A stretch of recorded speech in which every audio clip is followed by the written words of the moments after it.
അതുള്ളാക്ക വീട്ടിൽ പോയതാണ്. വീട്ടിൽ പോയതിനു ശേഷം അദ്ദേഹത്തിന്റെ ഇമ്പ്രൂവ്മെന്റ്സ് ഒക്കെ പറയും. ഇപ്പൊ ഇന്ന് രണ്ടാമതും നമ്മൾ പൊയ്കയിലേക്ക് തിരിച്ചെത്തിയിരിക്കുകയാണ്. ഓക്കെ വീട്ടിൽ പോയി ഈ തെറാപ്പിയും മറ്റുള്ള കാര്യങ്ങളും നടക്കലും ഏകദേശം ചെരുപ്പത്തെ നടക്കലൊക്കെ തുടങ്ങിയിരുന്നു. കുഴപ്പമില്ലാതെ നടക്കുന്നുണ്ട്. കൈ പൊന്തിക്കാനും കാല് ഇളക്കാനൊക്കെ സഹായിച്ചു, കുറച്ചൊക്കെ സഹായിച്ചു. മറ്റുള്ള കാര്യങ്ങൾ സംസാരം ഏകദേശം ക്ലിയറായി. വല്ലാതെ ബുദ്ധിമുട്ടുണ്ടാകുന്നുണ്ട്. വലിയ പ്രശ്നങ്ങളെല്ലാം സംസാരിക്കുന്നുണ്ട്.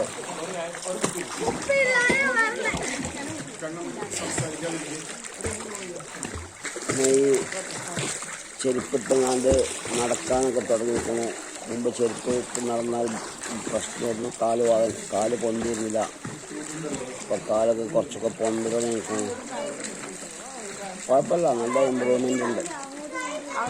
നമ്മള് ചികിത്സയും നീന്തലും നമുക്ക് നല്ല ഫലം കാണിച്ചിട്ടുണ്ട് അല്ലേ? തീർച്ചയായിട്ടും നല്ല ഫലം സഹായിച്ചിട്ടുണ്ട്. എന്താണ് നമുക്ക് ഇതിനെ കുറിച്ച് പറയാനുള്ളത്? കാരണം നമ്മൾ കാണാതെ പോയ ഒരു സംഭവമാണല്ലോ അല്ലെ നീന്തലില്, അല്ലെങ്കിൽ ഈ ആയുർവേദ ചികിത്സയും നീന്തലും കൂടി ചേർത്ത് ചെയ്യുമ്പോൾ നമുക്ക് ഇത്രയും നല്ല ഇമ്പ്രൂവ്മെന്റ് ഉണ്ട്. ഫിസിയോതെറാപ്പി മാത്രം പോരാ, നീന്തലും മറ്റുള്ള കാര്യങ്ങളും ചെയ്തപ്പോൾ, ഭക്ഷണം നിയന്ത്രിക്കലും മറ്റുള്ള കാര്യങ്ങളും ചെയ്തപ്പോൾ ക്ലിയറായി വരുന്നുണ്ട്.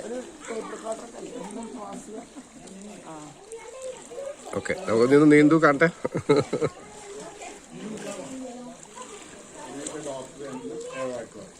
ഒരു ട്യൂബ് ഉണ്ടെങ്കിൽ എവിടെയും നീന്തൂല്ലേ?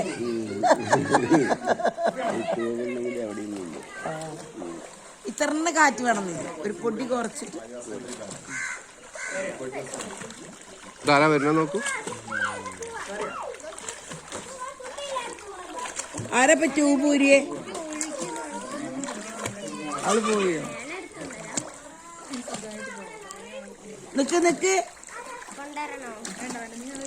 ഭവ്യ, ആ കുട്ടി മൂത്രമൊഴിക്കാനെന്തോ പോയതാണ്. ആ ട്യൂബ്